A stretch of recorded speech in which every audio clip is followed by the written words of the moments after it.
Hello and welcome to a Star Citizen Roadmap Roundup, but not just that, we've got some additional details of the upcoming Alpha 3.17.4 patch, the Intergalactic Aerospace Ship Expo, Alpha 3.18, what's happening with that, as well as some dev responses and interesting Spectrum and Reddit threads that I saw that I wanted to talk about. Cloud Imperium Games put out a roadmap update on the 26th of October 2022. They said, Star Citizen Alpha 3.18 has begun testing with our Evocati group, with our next test aiming to go out later this week. For people that don't know, Alpha 3.18 was delayed, so they were planning to have a live build of it with at least some of its features ready for the middle of November, and they've opted not to do that. They've now pushed it back to December. So they said, as we mentioned, after evaluating data from our recent Evocati test, we're targeting early December for a live release of 3.18. This update will not impact the 2952 Intergalactic Aerospace Expo, which will now release in the Alpha 3.17.4 patch. Additionally, as the Drake Corsair is due to release during the IAE, we're moving its card onto the release view from 3.18's column to 3.17's. So basically, you're going to have the Corsair at the Intergalactic Aerospace Expo, and it's going to be flyable. We did see some more features locked in and confirmed for 3.18 as well with this roadmap update. New rivers in the Stanton system. This includes setting up biome-specific object rule sets around bodies of water and distributing those by placing additional rivers and lakes on Microtech and Hurston, so there should be quite a few of these around. Sand cave archetypes. Establishing the visual language, creation pipeline, and quality standard for a new sand cave archetype. With this release, cave networks using the archetype will be placed throughout the Stanton system. We know at the very least we're going to see them in 3.18 on Daymar. Security Post Korea reactivation. So SPK will take a more central role in Stanton security. Crusader Security has moved in full-time staff and has begun storing confiscated contraband aboard, which can be, stolen by people. Unless given prior authorization, the station will be off limits to all civilians. So it will be a hotbed of criminal activity and bounty hunter activity, I suppose, as well. You can go there to hack down your criminal rating. It will be the only place you can do that in 3.18. New missions: Orison, Bounty, Assassinate, Clear All, and other missions to take place on the platforms created for the Siege of Orison, which in future will be distributed across the planet of Crusader to create further content. So all those floating platforms that aren't really in use when the Siege of Orison's not on, you're going to be able to do a load of missions there. So all those, they're 100% going to be in 3.18. And we also know that there was a couple of other features that are definitely going to be in 3.18. So the Daymar crash site, a derelict settlement of Star Runner 600i and Junkertown connecting them, and that's there. And the Grey Cat PTV racetrack is also committed, with some people suggesting that it might actually be released for 3.17.4. That racetrack, we'll have to wait and see. That does leave a variety of features still planned for 3.18, but are yet to be 100% confirmed. So this is the cargo system refactor, prison, sandbox activities, salvage, repair, and the vulture, all sort of turning up. Persistent entity streaming, or PES, which is obviously a big one, which is almost certainly going to be in, seeing that's the patch is 99% about. Cloud Imperium have said, however, everything is still looking good for that December release for all of that content, and unless they tell us otherwise, that is the plan. That's good news, I suppose. It's a shame that stuff gets sort of delayed, but there was no way they were going to be able to put all of the content in 3.18 for early to mid-November. December is a much better sort of area to target. I did see a post on Spectrum. This was very disappointing. I really expected more after we skipped last week's roundup. And a few other people also parroted the, yes, we want more rather than less. What's happening with these patches? We were expecting more on 3.17.4.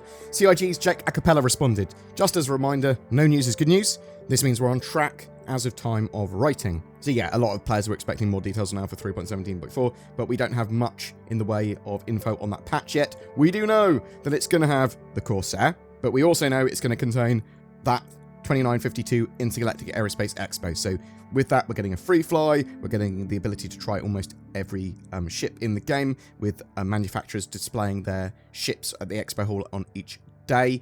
So we've got that big old expo hall, new ships, concepts, big old ship sale, Jack's McCleary shorts, a few things to get involved with the community. There'll be like screenshot competitions, that sort of stuff. There's very likely going to be a referral bonus scheme where you go, if you recruit someone in this time, you both get a ship or a vehicle. Some people think that Grey Cat PTV racetrack is going to be there. That sort of makes sense potentially, and we could see other activities. Maybe they'll start expanding some of the sort of content out here like we have with the Fleet Week.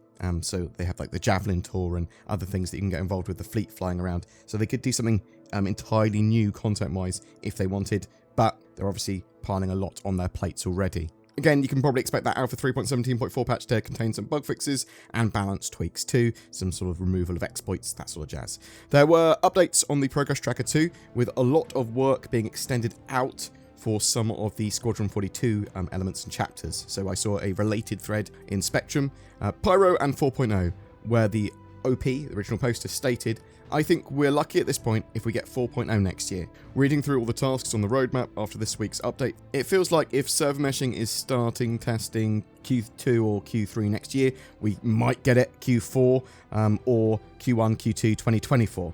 As for Squadron 42, it really saddens me that each update, the goalposts are moved.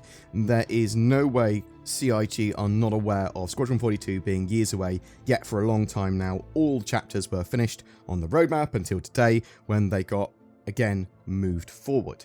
I hope that it won't take another 10 years, because it just makes me sad, since the space genre is very limited other than Star Citizen, Elite and No Man's Sky.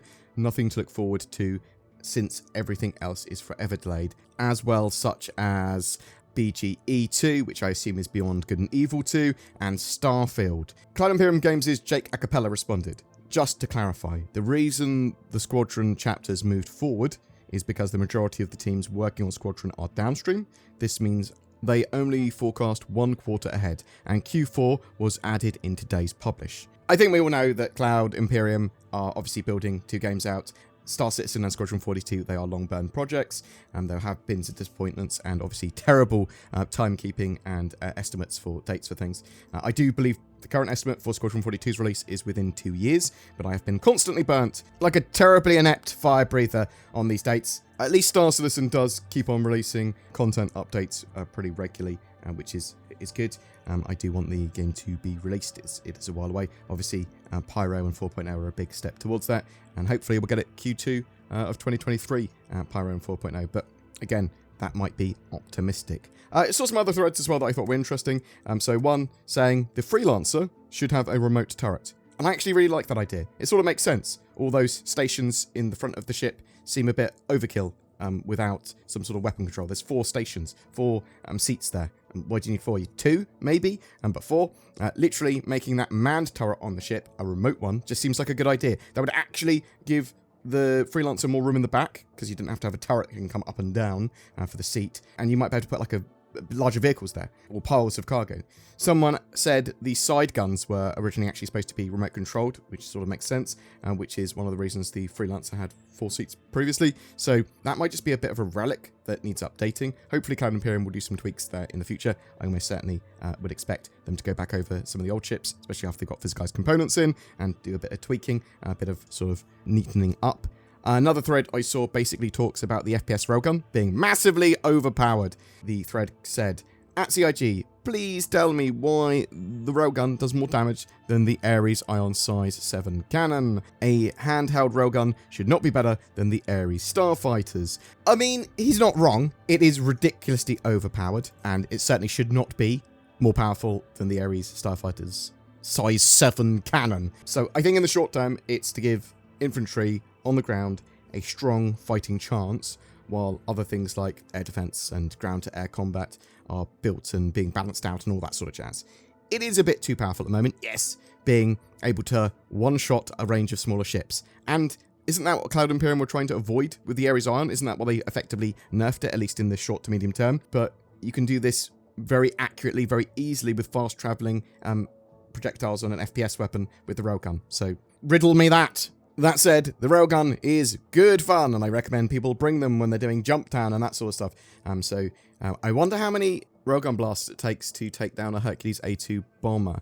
That'll be interesting to see. Actually, that might be a very good way of dealing with them, as long as you can get enough infantry on the ground. Because I think that each infantryman might be able to get 2 to 3 shots off before Doomsday happens. Boom! That's it for your roadmap update today and a bit of a community response video. Alpha 3.17.4 is coming. I'm expecting the 2952 Intergalactic Aerospace Expo on November 18th. That's what I'm expecting to start at the moment. That's not confirmed, but it's very probable. But what do you think? Are you looking forward to the Intergalactic Aerospace Expo? Are you wanting to pick up anything? New ship? Capital ships? Have you already spent far too much on spaceships? Are you looking forward to anything new they might release? Or are you just going to be trying Star Citizen out for the first time or getting friends involved? And do you think Alpha 3.18 will release in December without any features dropping? Is the railgun too overpowered? Whatever your thoughts, I'd love to hear from you in the comments below. NordCon 2952, the road to Nord 4.0. What do you want out of nordvpn.com/BoredGamer? Nord base building? Nord hunting 2.0? A dynamic Nordonomy? I'm personally looking forward to the latest Nord cruiser. In the meantime, I'm going to make do with NordVPN protecting my data from insidious space pirates and giving me unrivaled access to all the content that the internet has to offer. Use the links below. Note, NordCon 2952 does not actually exist. Also adding to my shell pile, Tobii Eye Tracker 5 gives you precise head tracking and control with your eyes. That's the sound of my eyes controlling the lasers, giving you unprecedented immersion in Star Citizen. You can basically aim lasers with your eyes. Pew pew! Use the links below and code BoredGamer for discount. Every month we have a ship giveaway for Star Citizen. For October, we're giving away a Cutlass Black with pirate skin, lifetime insurance, and Star Citizen game package. All you need to jump into the game. Just comment on any of my videos made during October to be in for a chance of winning that. If you would like to further support the channel, please consider becoming a channel member with the join button below my videos, or potentially becoming a Patreon. You'll get access to some exclusive content, and it really helps the channel out. Thank you so much for watching and supporting the channel. Hopefully I'll see you in the next video, and have a great October.